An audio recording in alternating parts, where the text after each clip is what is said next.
Are you ready, Bo? Let's do it, bro. We've made it this far.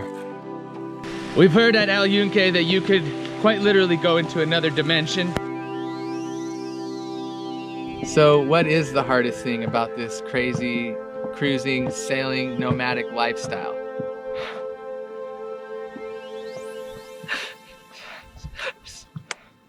This is Joel. Together with Tony and Jared, he gave up everything to buy a boat and go on the adventure of a lifetime.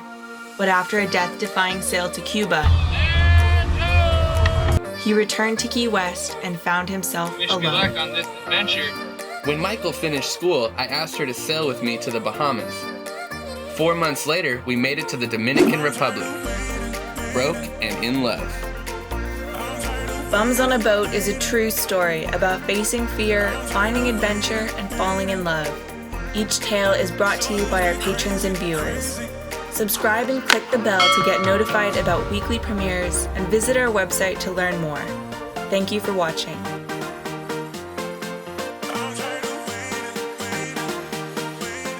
These are the tales of Boab. Well, hello there, and welcome to Bums on a Boat. All circumstances in life have positive and negative aspects. One of the best things about this lifestyle is when friends come to visit you in cool exotic places and you get to go do cool exotic things. We are in Puerto Rico, gearing up for the Monster. The Monster. The second longest zip line in the world.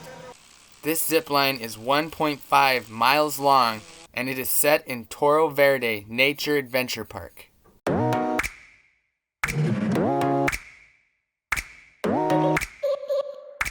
were you saying to chicks if they want to come zip line here? Do not wear a dress or a skirt of any kind. Your cheeks are going to be exposed. We're up next, and things are starting to get A little dicey. intense.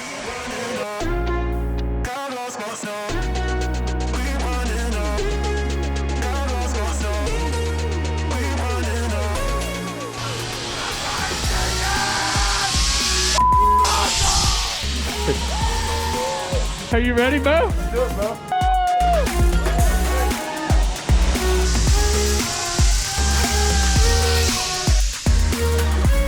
Alright, now it's your turn. I would suggest holding on to your butts. Let's go, baby!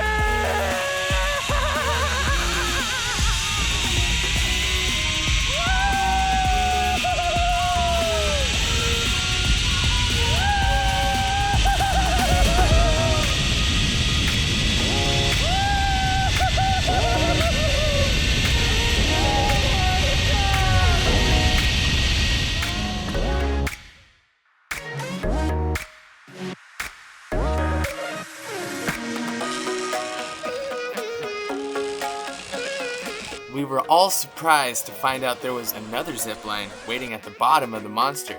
I believe this one is called The Beast, and unanimously, we actually enjoyed this one even more.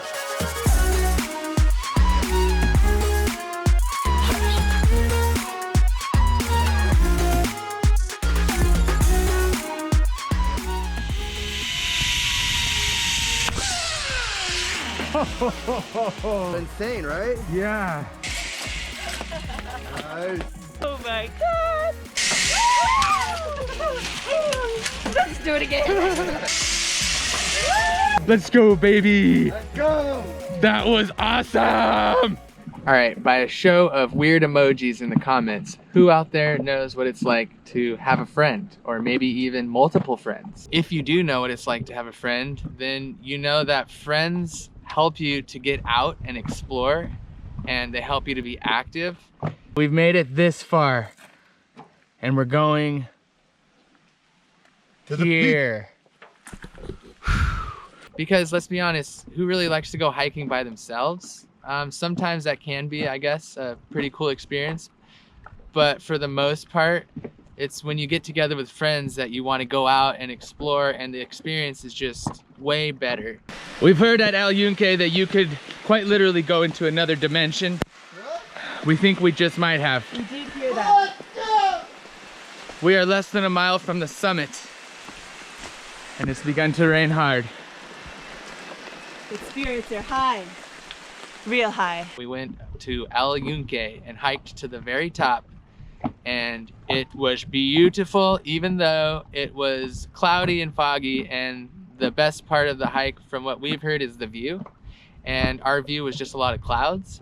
That's a big ledge there, Michael. No, it's not so bad. Oh, Easy, that's easy. nice. Be like a slip and slide all the way down. But because we were with friends, it was a memorable experience. When you needed a hero. Joel was there. Joel's the hero. One of the best things about friends is they encourage you to get out there and try new things. Get out of your comfort zone. And when your friend is pushing the limits, you kind of looking over your shoulder and you're like, yeah, I got to do that too. And so you kind of feed off that. And that's one of the things we did here in Puerto Rico. Bo, he did scuba diving for his very first time here in Puerto Rico with me, and that's a big step for him because he is terrified of the ocean. Like many of you, he watched Jaws with me growing up, and we have been terrified of the ocean ever since. So for him to get certified and to jump in the water with me and Drew was a huge step, and it was a great experience. We'll never forget it. We went with scuba dogs at Ace Cambron Marine Park. Jesus was our guide, and we would highly recommend him.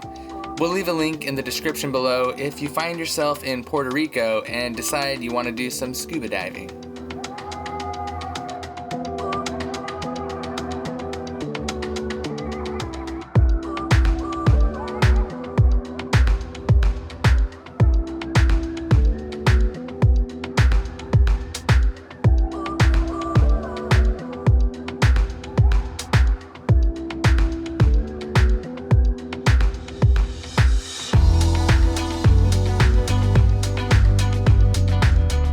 So what is the hardest thing about this crazy cruising, sailing, nomadic lifestyle? Well, for us, it's being away from your loved ones, being far away from family and friends and everyone you grew up with and anyone close to you. 5 years ago is when I decided to quit my day job and get a boat and do this whole thing. Today, we face our biggest fear, death itself. And the sharks and the cold water. And that was the day that I fell off the map. It was an attempt to reinvent myself, and I felt like, well, I definitely hated myself, and everybody around me was who created me, my relationships. So by just getting away from everybody, I felt like I was able to be a different person. And that was a part of a process that I'm still going through. And it actually has some sad things about it. It's actually a little regret. Since then, there were 2 friends of mine that have passed away. And I was not there, and years had gone by since we had really spoken, but we used to spend a lot of time together. And that weighs heavy on my heart. Leaving and just disappearing, and our relationships, they crumbled really, and I spoke with them very little to not at all in the couple years leading up to their deaths. One of the sobering realities is that you have to be a good friend to have a good friend. And so that's what breaks my heart with Nick and Kyle. And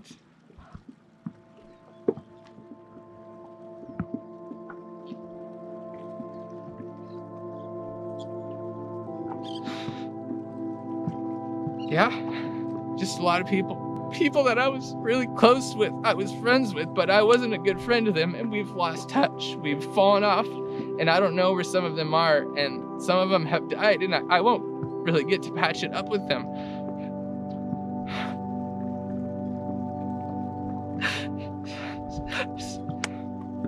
I'm sorry.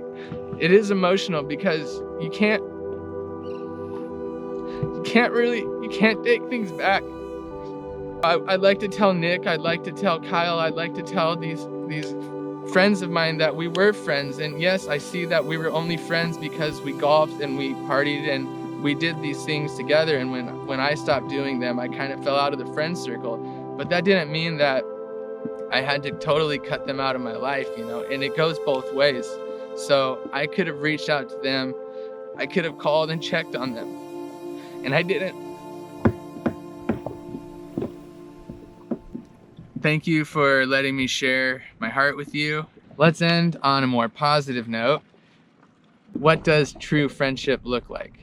I think in life, all of us have advantages and disadvantages. And one of the advantages I've had in my life is an amazing, rock solid friend since I was a kid, over 20 years. What a true friend is to me, I just have to think about what Bo is. And Bo was critical, so I think true friends will criticize and be honest with you. So they're not always just gonna pat you on the back and tell you you're great. If they believe something is not right, or they don't like something you're doing, or maybe they think the idea, like getting on a boat, is not making a lot of sense, Bo spoke up and we had our debate and he was honest. But you know what another sign of a true friend is he supported what we did and actually became a patron, one of our first ones and our highest tier patron, and he's just been there ever since. And that's one form of support, and that's showing love in any way that he can, and that means so much. And that's maybe not an advantage a lot of people would have, is a friend that will believe in you and support you even though what you're doing might not make a lot of sense. So true friendship, though, it has its rocky points, and through this process in Cuba we had some moments, and even here in Puerto Rico, true friendship will come to conflict at some point in time, and it's through honesty, and out of that conflict there's always growth that comes out of it. And you know, I learned about myself, and I'm still learning, that I am a very selfish person, and this lifestyle, when you just jump on a boat and kind of leave, you might have selfish tendencies. But we are learning to grow out of that and turn this into a way to actually care about other people and to be aware of not just your friends and family, but people in general in the world. And so it doesn't, I don't think, matter so much if you're living on a boat or if you're living in a city or in the country. You can be a caring person and a thoughtful person and think about other people, even out in the middle of nowhere. It's more about how you spend your time and what your focus is on. Is it always on you and yourself? Do you ever sit around and think about somebody else and maybe call them? I start to feel guilty sometimes, and I tell Bo, hey, you've been a patron for a long time. It's really humbling. It's you know, it's financial, and he doesn't really need nor want financial support from us. You know, he's doing really well. He's got a career and he's been working very hard for a long time. But Bo always tells me, no, you can't be so hard on yourself. You have been there for me in time spent, and all the hour-long phone calls. All the phone calls have meant so much to him, and just calling and talking about whatever's going on in your life, and that's valuable. So if you want to be a true friend to somebody, just giving them a call and just saying, hey, what's going on? How are you feeling? You know, what happened at your job or anything like that. We actually got to honor our highest patron tier reward, which is to take you out on Chaque Mate. And Bo, being a best friend, I would have taken him out if we could, but it felt good to take him out as a patron, a Voyager.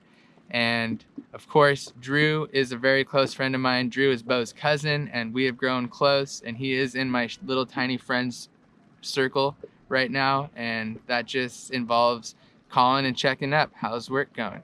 Hey, good. Everything good. A phone call means the world. And the few friends that I'm still close with, it's just communication. That's all it takes. And the ones I've lost touch with, it's literally that. You lose touch. You stop trying. You don't make the effort to communicate.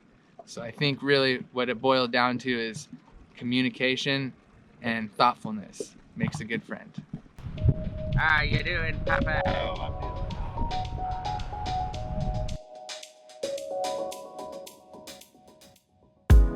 Voyagers.